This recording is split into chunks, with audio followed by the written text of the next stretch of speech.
Radio for Justice brings you up to the minute news and conversation around the criminal legal system in Colorado and beyond. Welcome to Up to the Minute. Hello and welcome. You've tuned into Up to the Minute on Colorado Radio for Justice. I'm your host today, JoyBelle Phelan, and I'm joined by Kyle Giddings here at the Colorado Criminal Justice Reform Coalition. Colorado's 2026 legislative session wrapped up May 13th. Over 120 days, hundreds of bills, and a very tight budget that shaped everything. People inside Colorado's prisons and jails, for people coming home, for families navigating the criminal legal system. This session had real stakes. Some bills passed that will change lives. Some were narrowed down until they barely recognized themselves, and some didn't make it at all. So today on Up to the Minute, we're going to break down what happened, what it means, and kind of where we go from here. Kyle Giddings is the Deputy Director here at the Colorado Criminal Justice Reform Coalition, which is one of the state's leading advocacy organizations working on behalf of people impacted by incarceration. Kyle has also lived this work in a deeply personal way, and we're glad to have you. Welcome, Kyle. It's good to be here, as always. I want to start with Second Look. So this was Senate Bill 26-115, and this was Second Look or post-conviction relief, if you're not familiar. I would say this might be one of the biggest wins of this session from my view. How would this land for you? Yeah, definitely. The coup that happened at the Joint Budget Committee, where we were able to hold up the DOC's budget, allowed for this slate of wonderful bills to get through and negotiated and signed by the governor. All these bills have now been signed. And I would definitely agree that Second Look is like one of the most impressive bills that made it through this session. This was originally conceived to include people who committed their offense under age 21. That provision was stripped out. Yeah. Can you give us any insight onto why? The governor hated it. Some of the DAs didn't like it either. We being Superior Justice Center, pushed a lot to try to keep that provision, but it became very clear that if the provision wasn't removed, the bill would have been vetoed. Also, the state has no money right now. The fiscal analysis person said it would cost quite a bit of money to implement. Luckily, they were able still to preserve the section where a prosecutor could initiate a second look procedure with someone related to their sentence. There's no age limits on any of that or crime exclusions as far as I'm aware. So the prosecutor could still go in, and for the people who are younger, still be able to go in and file a motion. So if someone has a family member who's listening, and you just mentioned the prosecutor has some authority now to take that second look, how might someone go about getting their prosecutor to do that? Direct advocacy to their office is the best way to do it. Either your loved one or you who are currently incarcerated, writing letters to the prosecutor, setting up meetings to discuss the case and walk them through. Prosecutors, the DA's office usually changes every 8 years. There's a new DA. Some of them don't have term limits, but a lot of them do. And so, I think Arapahoe County is the best example right now, where they were under John Kellner, and before then they were under George Brockler, but now they're under Amy Patton, who is much more progressive and much more forward-thinking about second look and redemption and making sure people have reasonable sentences that reflect the crime that was actually committed. So advocacy directly to the DA's office. So probably including how you have changed, maybe how laws have changed, kind of painting a picture of why the DA should take time to look at your case. Yep, absolutely. Lay out that case and show how you really changed. So this passed 18-17 on literally the last day of session. Can you take us inside that and maybe talk about how close did this come to maybe dying and what got it across that finish line? It was a super close vote. I think there's still a lot of turmoil, I think is the best way to say it, inside of the Democratic caucus about how to deal with the criminal justice system and how to respond in a way that is not only honoring to victims, but also shows a path for redemption for those who are involved and incarcerated. that 18th vote was Senator Matt Ball, who actually sponsored the special needs parole bill last time and got it passed and signed. But he requested a 3-year sunset review to see if this law is actually doing anything. And so I don't know the deep inner workings. There was a lot of floor speeches from some Democrats talking about how this is very much so goes in the face of victims and we shouldn't be doing this and including Senator Tom Sullivan, whose son was murdered at the Aurora Theater shooting. So it's just complicated, to say the least. But what matters is it got across the finish line and was signed by the governor. Can you talk a little bit about what does second look actually mean, and why does CCJRC believe that that's the right approach? Second look in Colorado even means something different than it does in other states. We have a case here from the Colorado Supreme Court called the Herrera decision, which means that when someone is sentenced, it is absolute and won't retroactively change unless if they are resentenced. Say I was sentenced to 10 years for robbery, and the law changed saying that the max amount I could serve was 5. Now, because under the same circumstances, same charges, same conviction, there's nothing I can do without changes in the law to just retroactively automatically have my sentence changed. So just because the law changed, your sentence doesn't change. Exactly. Herrera says it's absolute. Unless if you go before the court and get a rehearing. We have to go through a whole procedure to have a judge resentence you to a new term of confinement for X amount of years for whatever your crime was. And so it is really important that we lean into second look, though, as a form of redemption and recidivism, combating recidivism that's really high.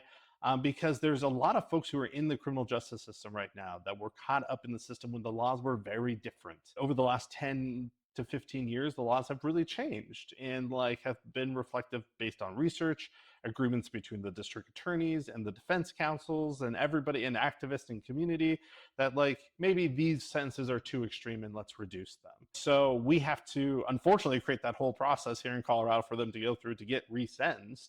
And there's no guarantee that they will get resentenced.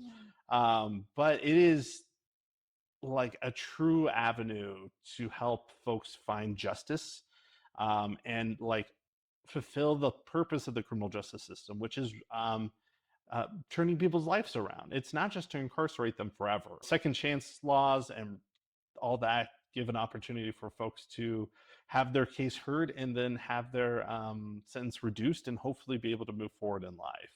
Only 137 people in Colorado are currently eligible to petition under this new law. That's a small number when we're talking about 17,000 people right now in prison, right? Yeah. This would be considered a win. But it's only 137 people. Why is it a win? Getting one person out is a win. The largest group of people in the Department of Corrections are people aging over the age of 50. And so while this seems very limited right now, they are the largest growing population. So in the next 5 to 10 years, I would not be shocked if it doubled, tripled as time goes on because of the growth in the aging population inside of the prisons. And having that prosecutor initiated provision in the law is a really big win, because right now you have to go through and file all the motions by yourself. You have to hire a lawyer for the appeals process. They have to do all that. Under this, the prosecutor has the ability to just go this person needs to be resentenced.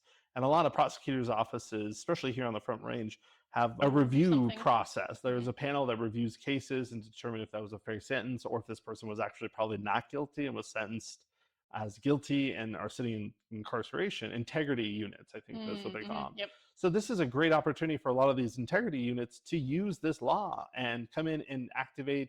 Prosecutors file the motion themselves for a sentencing, which is a very strong step up for the people who would go in front of the judge.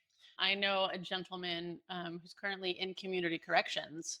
I met him while he was at Skyline in the Beacon program. I don't know the details of his case, but he did write about his story for the Prison Journalism Project. He had a case where he did reach out to the prosecutor, and his prosecutor did see the immense amount of change in his life. And I think that's part of why he's now in community corrections and not still in a program inside prison. Totally. So 100%. It is fully possible for people that are listening and are like, no, a DA would never do that. They might. It's always worth a shot.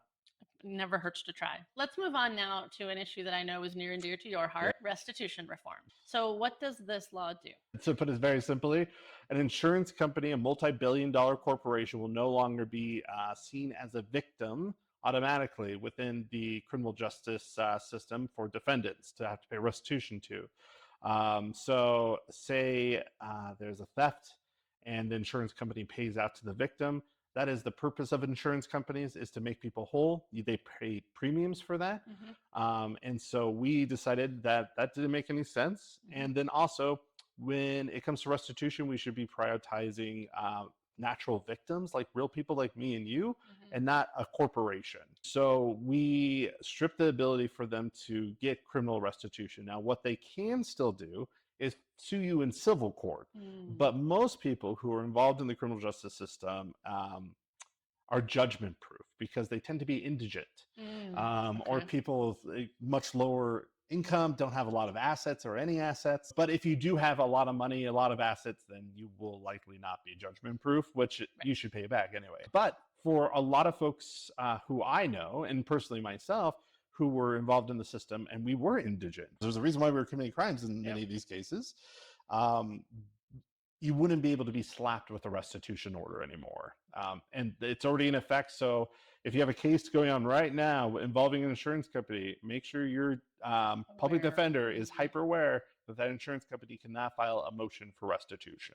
You've shared publicly that you paid restitution for over a decade and Still still owe more than when you started. Me too. Let's talk about how that's possible for people that might not understand. Here's my circumstances. I pled out in a case.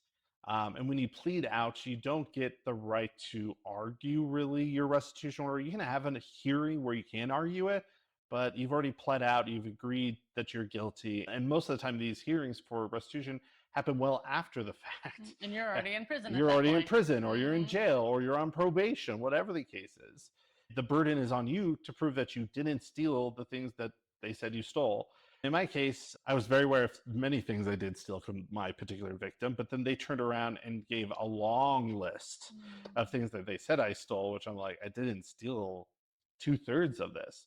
But didn't matter because I had already pled out and there was no way for me to prove that I didn't steal it. So I was hit with $76,000 in restitution and started paying it little by little. Like I didn't have a lot of money. Now my wages are garnished because it's been so long and I haven't paid it off.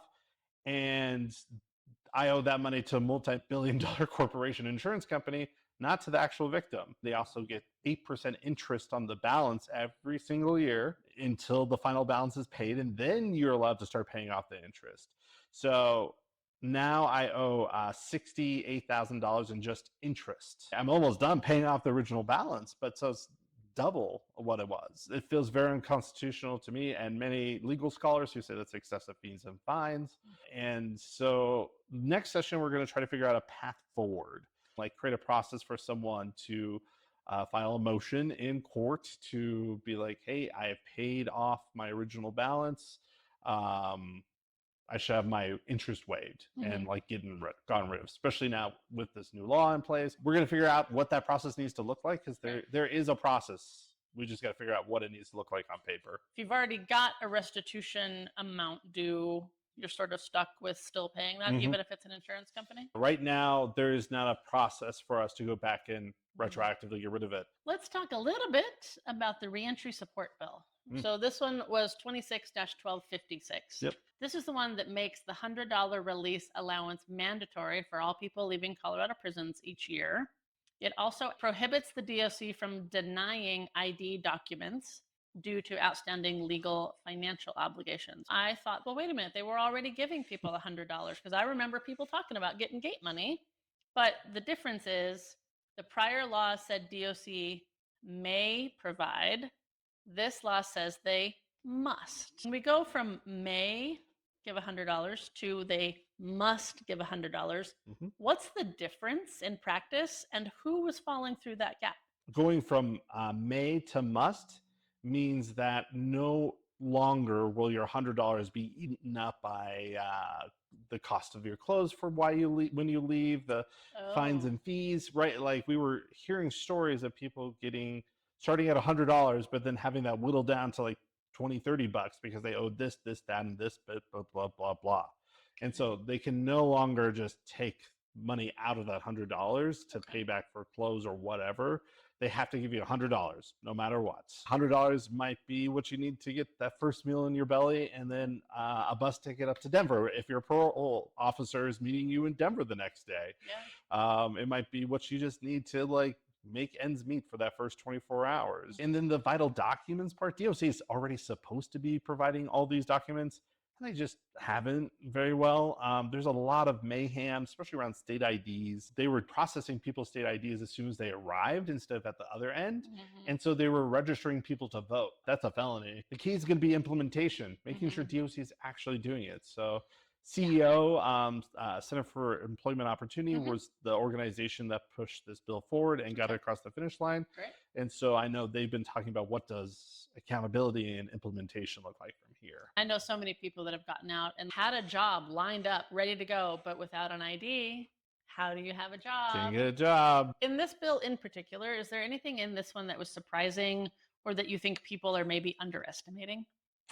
I think people really underestimate how much $100 means to people. It's very easy for folks on the outside just to be like, well, $100, like whatever. Like that's like a slightly nice night out on Denver. If you're fresh out of prison, that might be a Starbucks coffee that you've seen on TV and you've wanted to try. I had a friend, Jeff, who all he wanted was to try an Arby's sandwich because he just watched commercials where we have the meat. His ability to use that $100 to go get that sandwich like was a big morale boost for him. Having $100 makes a difference. From a taxpayer brain, right? Who's paying for that $100? Where does that come from? It does come from the general fund. It's been inside the DOC's budget year after year, and it's often underspent. Because they're not using it well. As a taxpayer here in Colorado, I think there is no better investment into someone's first day of reentry than having money in your pocket to be able to go do something that feels beneficial to yourself. There was one guy that I talked to once who was, he walked out, he had a warrant in Tennessee, and they picked him up and drove him to Tennessee, where he had to go resolve that case that took him about 4 hours to resolve, and then they didn't take him home. Left him in Tennessee, and he had to report to his parole officer pretty quick. And so we had to like pull money together and get him a ticket to get home.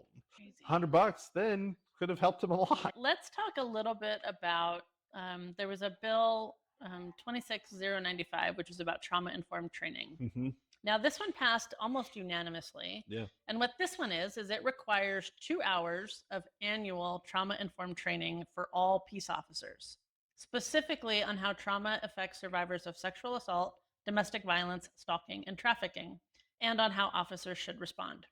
Now, this one was surprising to me because I was like, wait, if you're a police officer, a sheriff, like if you're someone in law enforcement, don't you already get some form of trauma-informed training? It's usually a general lecture during your recruitment and like during that process, like in the academy. It's not like an actual training. So this is a really great step in the right direction as well, especially for survivors of sexual assault in particular. We hear a lot of horror stories of how they are treated within the first 24 hours after they were assaulted. And police tend to be very dismissive. They don't always report everything. And it is important that when they respond to crime, that they are like equipped with everything they need to respond to victims. Because there's so much happening. Like so much happening. Yeah, like they could walk into something they thought it was one thing, and it turns out being 180 degrees different. Exactly, and being able to pivot and understand and have empathy. I have friends that are in law enforcement and firefighters, and the empathy part is very hard to keep your hands on after dealing with so much for so long. But there's never more a moment for empathy than when sitting down with a victim of any crime, let alone a sex assault. What happens when a responding officer doesn't understand trauma? They re-traumatize the victim, and in some cases make it to the point where the victim doesn't even want to move forward with the case. And then there's no justice for anybody in this situation.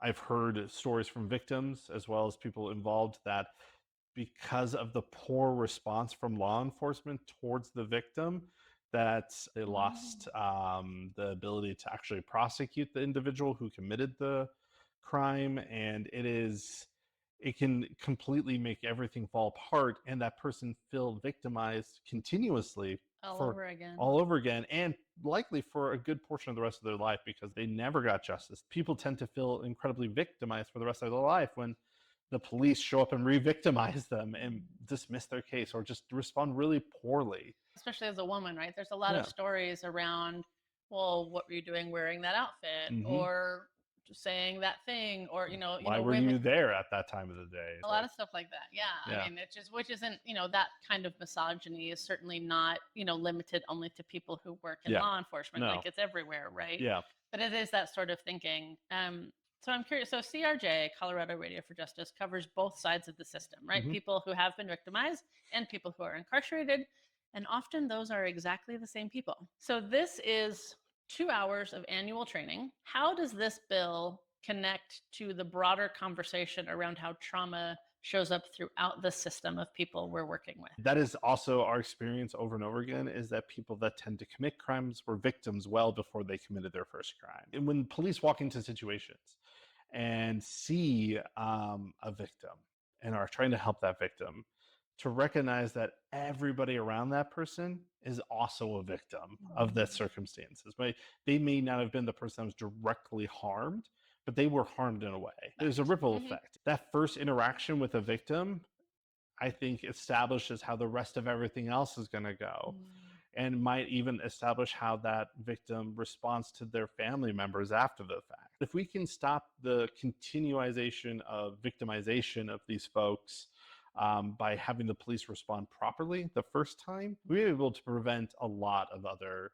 issues down the road for not only that person, but the people that they care for, or their children, their spouse, anything like that. I hear often someone gets sentenced to prison, then there are community corrections hearings, and there are parole hearings, and there are all of these avenues by which people can then, be released from prison. And I regularly hear victims upset around, well, wait a minute, he was sentenced to X, he or she was sentenced to X amount of time.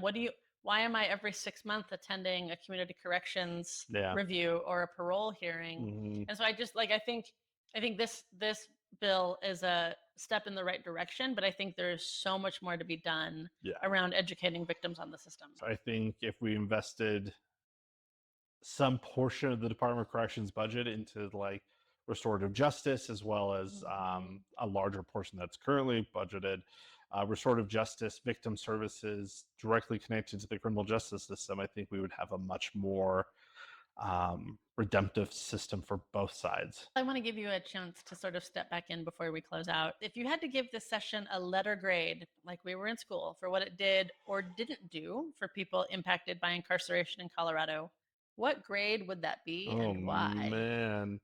Well, I'll tell you, when we were coming into session, I thought it was going to be a solid F. Okay. I thought we were going to fail miserably. I didn't think we were going to be able to do anything that we were able to. I think if I had to give this session a grade for incarcerated or justice impacted people, I would give it a B. It would be an A if we didn't expand the prison beds that we did expand. But I would give it a solid B. It was resoundingly one of the most successful sessions we've had in a long time. And it's because of communities showing up and organizing and helping us hold the Department of Corrections hostage. So I'm curious, so our final question before we close out, what's on the table for next session that didn't make it in this time? Oh my gosh. That didn't make it in? I have no idea yet. Really? I am trying to recover my brain from session. Something that did pass was the DOC working group. And so that is going to be going into effect here. Right. Yeah. And so and the increase in earn time as well passed and was signed into law. And so there's a lot of front work to get ready for that working group. And so I know Christy Donner, our executive director, is working to gather an advisory board of formerly incarcerated people, as well as just making sure the right people are in the right seat for that working group, so we can actually have some real impact. So we'll see. There is the restitution forgiveness is on the horizon and definitely on the docket of attempting to figure out how to do that. But beyond that, I don't know. New governor, new legislature, a lot of people out, lots of people in. We'll see. There's a lot to figure out still. Up to the Minute is a production of Colorado Radio for Justice. Tune into our 24/7 broadcast on www.radioforjustice.org. Listen on the app from the App Store and Google Play. Catch this show and other original works shifting the narrative on the criminal legal system on Apple Podcasts, Spotify, YouTube, or wherever you get your podcasts. Colorado Radio for Justice.